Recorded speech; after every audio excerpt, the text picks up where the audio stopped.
This episode is brought to you by Atlassian. Atlassian makes the team collaboration software that powers enterprise businesses around the world, including over 80% of the Fortune 500. With Atlassian's AI-powered software like Jira, Confluence, and Loom, you'll have more time to do the work that matters. In fact, Atlassian customers experience a 25% reduction in project duration per year. Unleash the potential of your team at Atlassian.com. Atlassian.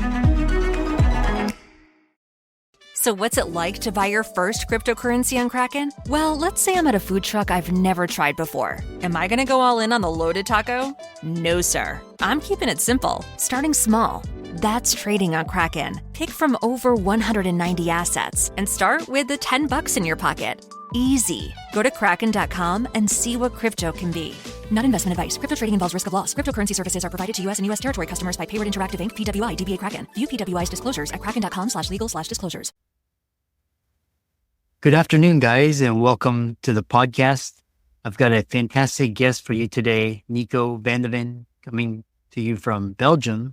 And he is a confidant to successful CEOs, founders, and entrepreneurs that are striving to achieve everlasting fulfillment. And he is the perfect guest for our audience today because a large portion of the audience resonates with leadership, management, consulting. And so I thought I'd bring him on and share his expertise and wisdom and contribute to the overall vibe. So Nico, welcome. Thank you, Christopher. Thank you for having me. It's great. It's absolutely great to be here. Yeah. Just to briefly talk about, introduce yourself, and I'm excited to dive into the questions. The short introduction is I'm a guy from Belgium, a father of 2 kids, married for 15 years, happily. These days, that's an exception, apparently. I am a very versatile, different aspect kind of guy, but my major focus is on creating a listening attitude. So that's where the confidant part comes in. And I have excellent hobbies, which is asking questions. I love asking questions. I'm on the other side of the table today, so I'll refrain from asking the questions. And I am a founder and CEO of my own company with my name. And I have done a lot of learning and development, coaching, mentoring, consulting, and I've been active for 25 years in either IT, sales, nuclear power. I've been doing a lot of stuff, but basically I'm just a nice guy who loves podcasting as well. Yeah, and I really love this because the more powerful questions you can ask, the more powerful answers. And I love talking to successful individuals, entrepreneurs such as yourself. So we'll dive right into it. The first question is, you've been in nuclear, now you're a confidant. What drove this dramatic shift, and how has it influenced your understanding of fulfillment? Let's go back to the year 2006, where I was at a point where I ended a relationship and I stepped into a new relationship, and I didn't give myself the opportunity to actually mourn the previous relationship. So I went into a very dark side of life, and that's a point where I started to look into a lot more things than just the basic day-to-day grinding and working and so on. So I started working on myself, and suddenly I noticed this was a thing called personal development. I had never heard of it before, so I started looking it up and asking myself, what is this? And in that evolution, years later, I started meeting great books, start off, and then Stephen Covey, 7 Habits, for instance, came up. And I evolved into a position where I was learning a lot about myself and transforming myself, getting out of that dark side. And in the meantime, getting married to a wonderful person who I'm still with. And she as well has given me a lot of enlightenment paths before me, because she asked me a lot of questions and we discussed a lot of stuff that are deep. And at some point I came to a conclusion where I was saying, oh, this personal development thing is something really cool. I need to know more, and who knows, I might be able to help other people. And suddenly something came up, and then it was called coaching. I had never heard of it except for sports, of course. But I was like, coaching, what's this? Okay, I started developing my skills in coaching, and then suddenly I noticed that I've been a coach my whole life, because I have been in leadership positions where I was never a manager. I've never been a manager, and I will never be a manager in the way where you direct people to do things. I have an automatic system where I always ask first and then go deeper and ask forward and so on. So that's where I learned about leadership and coaching. Now, coming down to a point where I had a lot of success in my life, always had successful jobs. I grew in businesses, join companies in corporate environments where mushroom can grow in fall really quickly, pop up, and then suddenly it was like, okay, this is it. I want to do something else. And I jumped from one thing to another. And I had one question always coming up. What else is there? What else is there? And at some point, a couple of years back, I started my own business and then came to a point where I was asking that same question again. And I said, hold on, there's something here. It's not normal that I'm always asking this question. I always want to do other things. And I noticed that I never got fulfilled. So what was this? What did I need to do? I needed to learn to accept that success was not a destination. Success is something that you undergo and you lose it at some point. Sometimes you lose success and then you climb the mountain and you see another mountain and you say, okay, I need to get to the other mountain. You just keep on climbing all those mountains, but nothing fulfills. And that's where I started to learn about radical truth, deep connection, and enjoying the journey instead of a destination. And that's where I started thinking, oh, what is this? What can I call it? Because I want to help other people. And that's where the word confidant came up. Because as a coach, you ask questions, but as a confidant, you listen. And that's the only thing I do is listen to the stories that people bring to me who are successful. And by telling their story, they start realizing, of course, I ask them questions and I'm very annoying with my questions and I go really deep with my questions. But at some point, they start realizing that there's more in what they're doing day to day than what they're going for. So that's the story where I came into this specific. Very fascinating. And what I really love is the way people use language. And the kind of the question I have for you is, because all of us are successful in our own right, and we're trying to make an impact and leave a legacy. One kind of, what are at the very top, what are the things that really plague CEOs and founders? Is it, we talked about the journey or in the destination, but talk about this thing of CEO disease. Yeah, absolutely. So there's two terms that I use, and that's CEO disease and founder syndrome or founderitis. I call them diseases because they're actually a pandemic. And this word has a very strange aspects these last couple of years since 2020, but they are a pandemic. And a lot of C-levels and founders come to a point where their business has become, how would I say it more clearly, they get fails in front of their eyes. Everybody tells them the beautiful things that are going on within the company, but they're not telling them the truth about there is a department that is failing at what they need to do and so on. And they make everything look yellow or green, but the color red is not allowed in the Excel sheets. And that's one aspect. On the other hand, founders become micromanagers. So they employ people as experts, but they don't let them be experts. And it's because it's logical, because it's their little baby that they're growing and they're trying to grow with other people there and so on. And there's all these different layers and there's a lot more aspects about those two words, but it mostly comes down to the fact that they are too much attached to their business. If you want to grow your business and if you want to grow yourself, you have to learn to let go. And I love the movie Frozen. They said so many times in that one song that you get annoyed by listening to it, but it is absolute truth. You should let go of what you're building because that's the way it's going to grow. If you hold on to a tree, it will stay small. You won't. It's like a bonsai. If you look at a bonsai, it is an actual tree. You can put an oak seed into ground and then put it in a small little container and then start clipping it off. If you spend too much time on that tree, it'll stay small. Let it go. Just let it grow. And beautiful bonsai, by the way. I love bonsais. But the effect of what you're doing as a founder or a CEO micromanaging, squeezing people out of what are you doing and controlling them and saying, no, you should be doing this while they're the experts. That's not a good path. And that's the outside aspect of what is happening. But the inside aspect is you are crushing yourself. Your inner self has become such a control freak that it scrolls together and starts squeezing and going. And what happens? You start going into these terminologies that have become hypes, like burnouts and depression and stuff like that.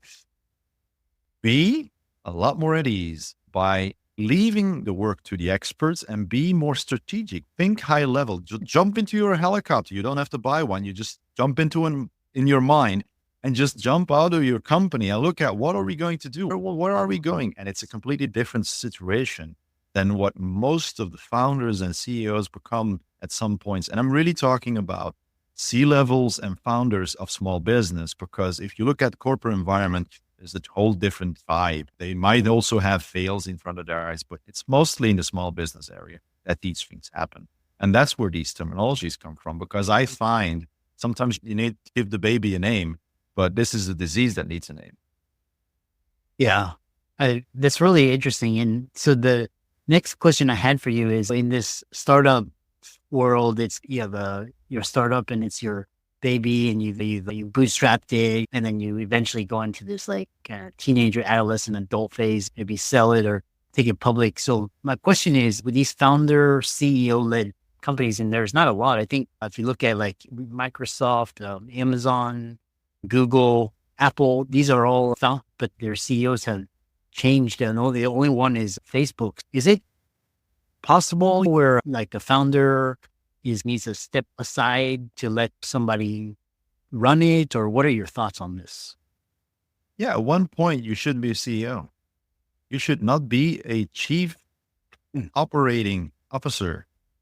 It's a chief executive officer. No, do not execute, do not operate. You should be chief strategic officer, stepping out of the day-to-day grinding of your company, because you come to a point where that company is run by you, not by the people that you employ, by the middle management, higher management you actually employed to run your company. And yeah, the thing is, if you look at a classic example, and a lot of people use it, is Steve Jobs. He was kicked out of Apple. He was the big shot. He was everything about Apple, so on. He went to another company, did other things, screwed up. What I love about Steve's history is he made so many mistakes and he made so many successes by making those mistakes. And that's also something that I found that founders have become to a point where they're too afraid to make mistakes. I have a lot of failed businesses in my past. I never talk about them. I should actually talk about them. That would be much better because it would give a better view. But there's a lot of stuff that I tried in the past that did not work. It did not work. And why did I try it? Because it makes me fail, and failing forward brings you to success. And that's one of the things that when you step out of that day-to-day grind, day-to-day operations as a founder, you can let people run the place and guide them. And you can actually, and that's the wonderful part, you can actually bring out the talent and power and the energy of people in your organization. And it's a completely different aspect than going into micromanagement and overbearing and trying to take control of all the little nitty-gritty things, which honestly should not be your problem. You're the founder. You've done all the crappy stuff. Give it to somebody else now. Oh yeah. It's one way. Yeah, and it's really interesting. I love that. But if you, like I said, there's very few, and it takes a skill set once your company gets to that level. So I'm always studying and watching what Mark Zuckerberg is doing, just because I know he's thinking ahead. So I always, use him as a gauge. The other question I have for you is, because you're a confidant, and I was talking to this with the last guest on the podcast. And one of this thing is where it's called Lonely at the Top. And like one of my college buddies, he started a company, he took it public, and he's the CEO of it. But he described this concept where it's lonely. He'll go to his mansion hills and it's empty, and then he can't trust anybody, and everybody, the close circle is just like professional, and so he can bounce ideas, but it's nothing like where he can't extend himself personally because he could get betrayed. Or why is this concept is just like you have a billionaire, that's all he has, no wife or kids or anything. What's going on there? Ready to launch a career and future you can be proud of? Welcome to Merrill, where an industry-leading advisor training program will help you get licensed. And with lead gen support from Bank of America's vast customer base, you'll get the referrals you need to establish your own practice. It's time to see your career charge forward with Merrill. Apply now at careers.bankofamerica.com. Copyright 2024 Bank of America Corporation. This episode is brought to you by Global X. Since 2008, Global X ETFs has been committed to empowering investors with unexplored, intelligent solutions. Global X specializes in exchange-traded funds that offer exposure to the artificial intelligence ecosystem, including themes like data centers, robotics, semiconductors, and cloud computing. To learn more about Global X's entire suite of ETFs, from covered calls, fixed income, emerging markets, and more, visit globalxetfs.com. There's a difficult thing when you become a leader, and I really mean a leader, not a manager or a director or C-level or whatever. When you become a leader, you become so much aware of yourself that you at some point need to find somebody who can be aware of you as well. So how is that done? That's by the person that you want to meet is enormously self-aware. You are enormously self-aware. And there is a connection that exists between those two people. It's very difficult to find that because there's a lot of shallow activity in our world. And when you end up at such a point where you millionaire, billionaire, C-levels at some point where they become so alone because their environment all have their own agenda. And then one of the things that I add as a service is in my role as a confidant, I will never, ever ask one of my clients to give me, for instance, a review or post anything on social media because they come to me because I keep silent. I do not publish their name. And because of that, I create a trust environment where they can actually be themselves. And I can actually tell them really what I think of what they're doing. I can be the angry guy. And they're not used to that anymore because they always got their way. And they actually want, at some point, there's a lot of people that are in that position who come into dominance on the sexual side, for instance. They go into that because then somebody else can control them. That's just an example of what I can say. But the thing is that the term, it's lonely at the top, is real. It is absolutely real. And even in middle management, you also have that position. Even if you're an entrepreneur and you work together with other entrepreneurs, everybody has an agenda. And it's normal. It's just the human being. That's what we are. We want to evolve and we want to grow and we want to take care of our own. And we need an agenda to move forward. We need to see it into the future. And what do you get when you're actually at the top? It's very difficult to keep your agenda isolated and away from all the other people and keep close to yourself. So that's when at some point they need somebody who just listens to them, really tells them the truth, what I say by radical truth, deep connection. That's the deep connection part where they know when they come to me, I will listen to them. I will not judge them. I will ask them questions. I will be annoying. I will actually maybe even shout at them. One of my great examples is the ultimate coach, Steve Hardison. This guy, you really need to read his books. It's just amazing what he does. Just follow him somewhere. Is where you come to a point where you're alone, but you come to a point where you are actually happy by being alone. And if you come to that point, the other person that I just mentioned earlier will appear because they will be happy by themselves as well. And those two people can give each other the opportunity and freedom that is necessary to be themselves. And that's where it comes to being, human being. Just be yourself as you are. And it's very difficult at the top. because you have so many faces that you have to carry, so many masks that you have to carry, and you become lonely because you're actually not your true self anymore. But when you're in that being and you're actually telling yourself the truth, and somebody's there who actually listens to you just for listening and not for judging or not for having you fix them, whatever problem they have, that's where they want to go. And loneliness is a very difficult thing to work with if you're not able to be lonely with yourself. So that's something that's very, very difficult. Your friend, for instance, in this case, I would advise you personally, as being his friend, just listen to him. Nothing more, just listen. And let him talk. And no judgment, just let him talk, ask questions, be interested, and just say, I don't want anything. You just go ahead, talk to me.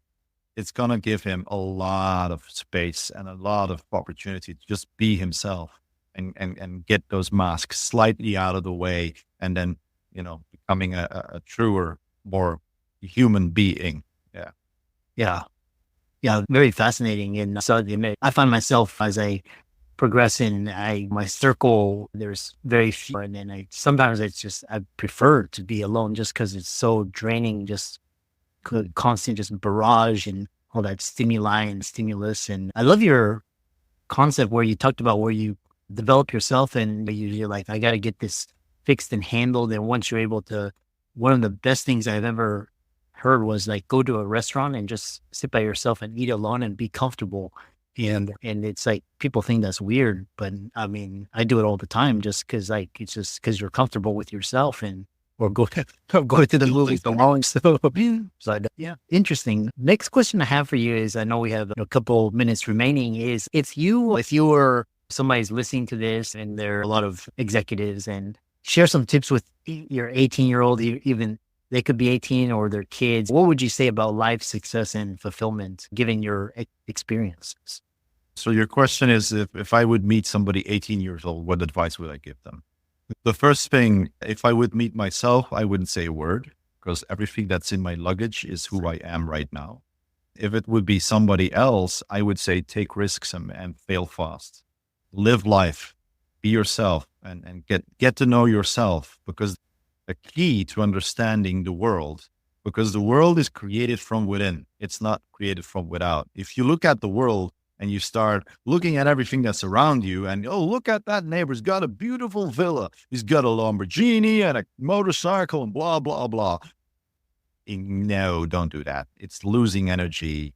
Work on yourself and become that person who has the big villa and the Lamborghini and the motorcycle, but only from the point where you are doing this for yourself. We are allowed to be selfish. And that's the only thing that's there is, as you being selfish, is becoming aware and fully aware of your inner self and who you are. Then the outside world will see a person that is giving, loving, caring, who has empathy, because that's what we all want. We want ourselves to be loved and to be understood and to be us. And if you are that way, you love to do it for other people because it's the only way that you can think. And that's one thing that I would give an 18-year-old. And I know 18-year-olds, when they're listening right now, they're going to say, this old fart is 45 years old. What does he know about being a teenager and stuff like that? Guys, I used to be you, and I know where I came from and went to. Listen to me. It's as easy as that. Yeah, I love that. And how can people find out more about you and your work and check out your social media and et cetera?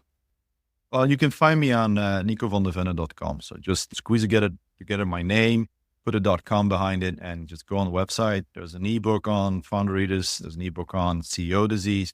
I'm writing my new book on these two aspects and giving lots of tips and ways of how you can question yourself and strategies on how you can change whatever's happening. First of all, you have to detect what's going on, of course. I pour out a lot of stuff. And on the other hand, you can follow the Everlasting Fulfillment podcast, where I also talk to business leaders about fulfillment and CEO disease and all that wonderful stuff. So that's where you can find me. Yeah, I really enjoyed this. And thanks for coming on and sharing your experiences and an engaging conversation, and keep up the great work. Thank you so much for having me, Chris. And I am grateful for you for being here, for doing this for your audience. It is such an important job that you're actually doing. You're bringing a lot of stuff into the world that people need. Thank you for being you.